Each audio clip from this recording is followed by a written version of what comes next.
Hi you guys, it is Saturday afternoon and I am popping in real quick to film a favorites video for December 2018.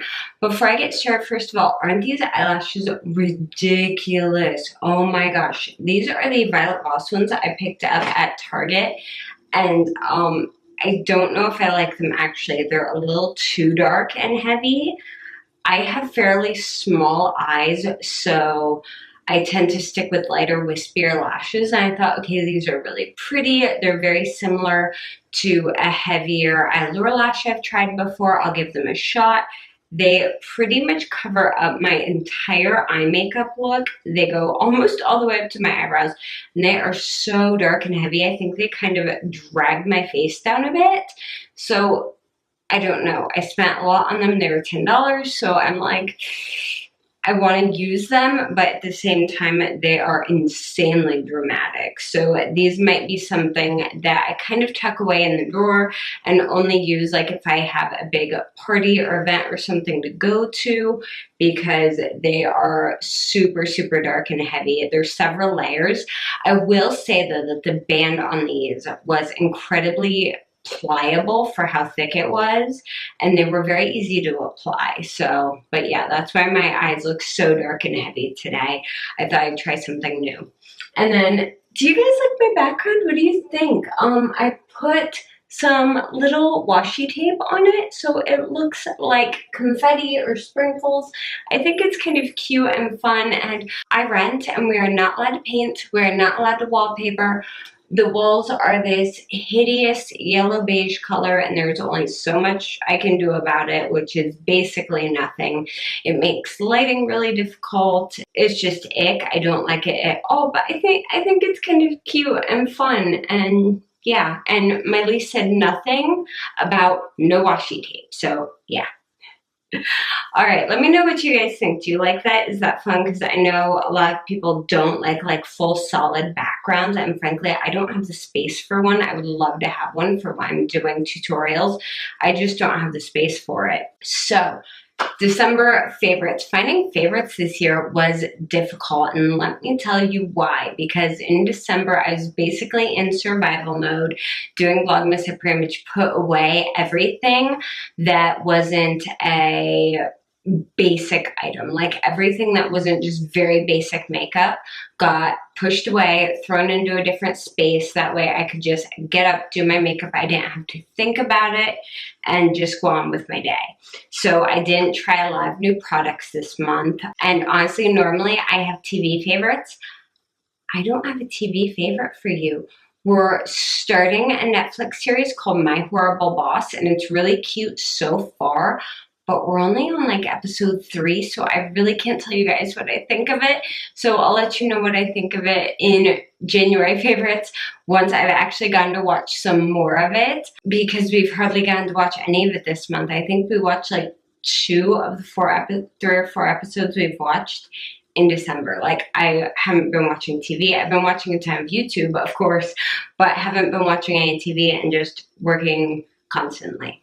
So, makeup favorites. These are a couple, okay, one new thing I've picked up, and then the rest is stuff that has been like my go-tos this month. So first up is this. This is the Smashbox Full Exposure palette. And this is probably one of my favorite palettes I've ever used for day to night basic neutral looks. This is excellent for daily like work looks. This is excellent for more glam looks. Has some beautiful shimmers in here. They're just stunning. I love the shimmers in here. They're gorgeous because they can be used very softly, or you can apply them wet or over like a glitter primer to really turn them metallic, which is fun. So this has been my go-to palette this month. It's very versatile. I actually have a beautiful glam look that I've been doing with this almost constantly that can either be toned up or down depending on just how intense you apply the shadows. I'm going to be doing a tutorial on that later this month. So that is my big palette favorite. My foundation favorite is what I'm wearing right now, and this is the Wet n Wild Photo Focus Foundation in the shade Soft Beige. What's really interesting is I got a bit of a tan this summer, and while some of it went away, I'm still not like, okay, I look really white on camera, but I'm not like as paper pale as I normally get, which is kind of interesting. I'm wondering if my iron levels are better than they used to be, and I'm just getting healthier in general, because I've noticed that, you know, I don't match my white shirt or my background anymore, which is excellent. So I am using a darker shade of this. I love this foundation. I found that this is like that perfect finish. It has just a very soft, smooth, like satiny finish to it. It's not overly dewy. It's not overly matte. It's just nice and neutral, very skin-like. This is like my go-to foundation, why I'm like, my foundation has to look light and natural and beautiful. This is what I go for, and it's $5. Amazing. The primer I have been pairing with this lately has upped the dewy glowy factor quite a bit, and this is the Becca Shimmering Skin Perfector in Opal. I got this in a Sephora Play box, and I got this is a really big sample. It's like 10 milliliters, and I've hardly used any of this. This lasts forever, and this is so, so good. It's such a beautiful primer to put under foundation. I love using this for under matte foundations, under neutral foundations. If you use this under a dewy foundation, it will probably slip off your face, to be completely honest, unless you have incredibly dry skin. But I love using this, especially under matte or neutral foundations, just to kick up the glow and make your skin look healthier. Then the lip product I'm wearing right now is the Kylie Jenner lip pencil in Candy K. I'm so on her liquid lips. I got this kit a while ago. I've been testing it out. The liquid lips make my lips look really dry.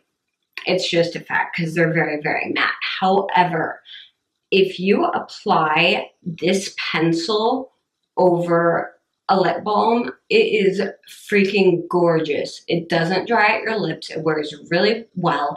It's so pretty. It makes them look plush and soft, and I just love the color. It's so neutral. The only thing is I wish it didn't have to be sharpened, or if she came out with a sharpener that was sized right for the pencils, because I have like probably 6 different size sharpeners in my house, and nothing works well with this pencil as far as sharpening it. So that's just kind of a con, but other than that, I love this color. I think it's beautiful. I want to pick up a few more of her liners because I think they are just, they're stunning. Next favorite, I'm not wearing it today, or yes, I am actually. I'm wearing it today. I layered it with a tiny, tiny bit of Tarte Shape Tape, and this is the Maybelline Master Conceal Concealer in Light. This is excellent. I think I've mentioned this recently in another favorites video. This is more moisturizing than Shape Tape, but probably still has about 80% of the coverage. It's more affordable. It's a beautiful concealer to use when you need pretty strong coverage, but you don't want that drying effect that you get from Shape Tape. So I'm a huge fan of this. It's excellent. I don't necessarily love the application with the little squeezy tube. I definitely have become a big fan of doe foots for concealers, but you know, it is what it is. And the other favorite I have is this. This is the Peach and Lily Matcha Pudding Antioxidant Cream. I know I've been raving about this stuff. It's so freaking good. I need to try more stuff from their line. I'm actually almost out of this. Look, like, there's not much left. This stuff is incredible. It is probably my very favorite moisturizer I've tried in the past year, which is saying a lot because I have tried a ton of moisturizers. Like, it's ridiculous. I probably spent more on moisturizer than anything else this year. This stuff is incredible. It makes my skin like magic if I use it twice a day, because we all know I suck at putting on moisturizer. I forget all the time, or I get lazy in the morning and don't put it on. But when I do, and I do it consistently, this stuff makes my skin look magical. It makes those annoying little freaking lines on my forehead pretty much disappear if I'm using this consistently, which is amazing. And then the last like makeup-y type favorite I have is this. This is the Tweezerman Rose Gold Eyelash Curler. For the past several years, I've been using the Tarte Eyelash Curler, and the shape wasn't good for my eyes. It wouldn't get my outer lashes, and it would also pinch my eyelid. I think it was just shaped oddly for my eye shape. I think it was too flat. I like this part, this part I think was just too flat for my eye shape. This is more rounded. It fits beautifully. I can get my outer lashes. It doesn't pinch. It doesn't like damage my eyeliner as much. I always used to complain freaking constantly about the curler taking off my eyeliner. This still takes off a teensy bit, but it's not like a full strip of black on, like your whole liner is on this when you're done with it. Plus, it comes with, I think, like 4 or 5 of the little silicone pads. Well, whereas the Tarte one only came with 2, so once they were gone, you had to buy a new one because you couldn't buy replacement pads. And I'm just not into spending that much on an eyelash curler that frequently. And I really like this little one. It's nice. It's not bad. Plus, I like the fact that it doesn't spring open super wide and stay that way like the Tarte one did because it was spring loaded. This one's just a standard one, so it actually stays in my drawer better and I don't have as many issues. So that's awesome too. That is all for my makeup favorites. I do have a couple food favorites really quick, mostly because I have definitively found out this month that something has changed in my body chemistry where dairy is not compatible with me like at all. Now I'm still great on like I'm still going to eat meat. I'm fine with meat and stuff like that. I'm not like magically going vegan or anything. But I've noticed, I don't know whether it's lactose intolerance or just a general does not compute, because like cheese, like hard cheeses, like cheddars and stuff aren't supposed to have lactose in them, and I still have the same effects when I eat those.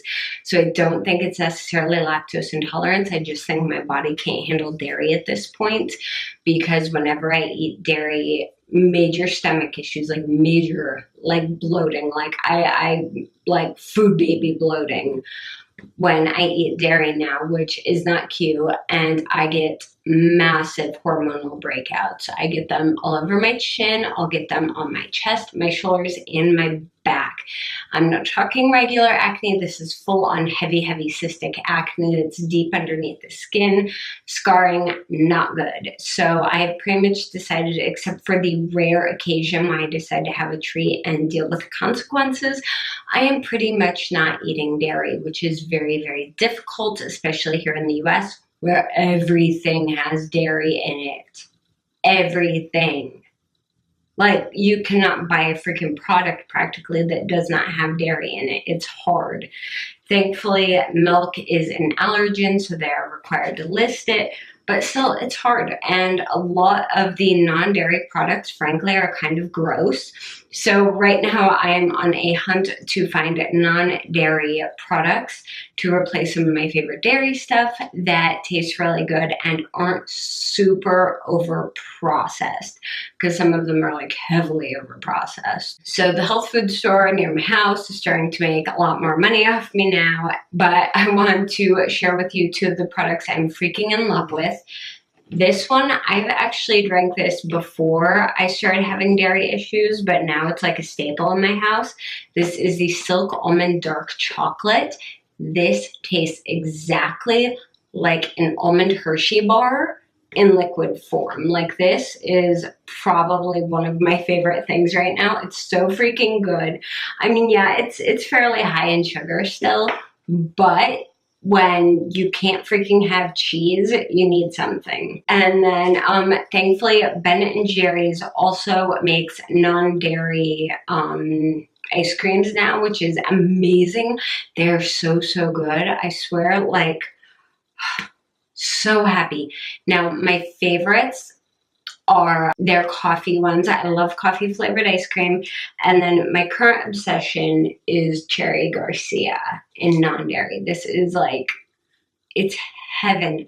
And it's so nice because the chocolate in it, again, doesn't have dairy in it. So many things with like that look non-dairy, then you look under the ingredients next to the chocolate ingredient and it's like milk chocolate contains milk, and you're like, no, can't have that.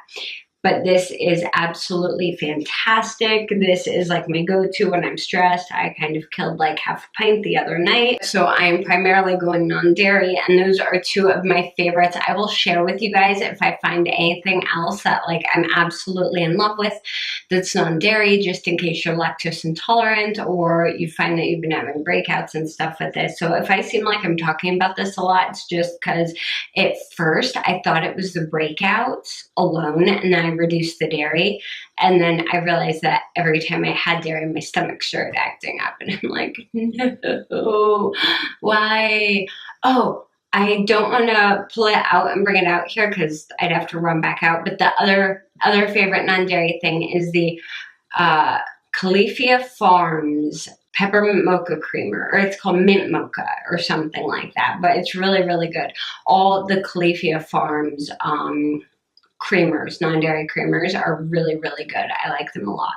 So I think that's everything, you guys. I'm reading a book right now that might be a favorite for next month, but again, I didn't read much I didn't play any games. I didn't read any books. I hardly listened to audiobooks. I hardly listened to podcasts.